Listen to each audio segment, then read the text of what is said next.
Kwaye kwakhula amaphulo oqhankqalazo olujoliswe ukulwa nokubulawa kwabasetyhini eKapa ngoSeptemba ngo-2019, amawakawaka aphuma ngobuninzi ekunyazisa ukuba kuthathwe amanyathelo ngakubenzi bobubi emva kokudlwengulwa nokubulawa komfundi weziko lemfundo ephakamileyo i-UCT ongasekhoyo uYinene Mrhwetyana kunye nomfundi weYunivesithi yaseNtshona Koloni ongasekhoyo uJesse Hess phakathi kwabanye.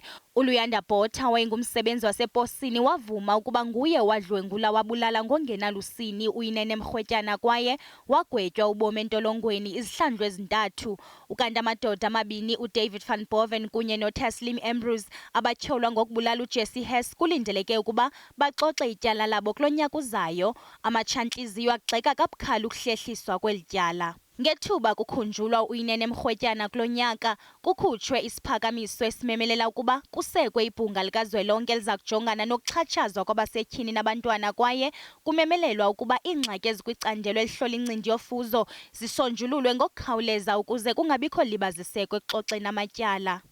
There are some conditions that we requested when we handed this in this petition. The one is that the Council on Gender-Based Violence and Femicide is made up of 51% civil society. Apparently there are only 4 people in that council at the moment. We've also requested that the council look into speeding up the cases of Tasneem van Wyk and Jesse Hess that are only going to be heard in 2022. We've requested that they look at the DNA backlogs and address them with the Department of Police.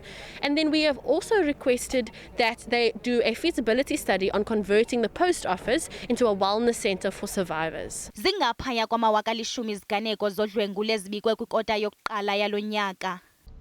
My plea is to say, like Charlotte Mtkeke and her peers in 1956 have said, we're going to march against apartheid. We're now not going to march. We're going to need to take action against gender-based violence. The time is now. We can't be silent anymore.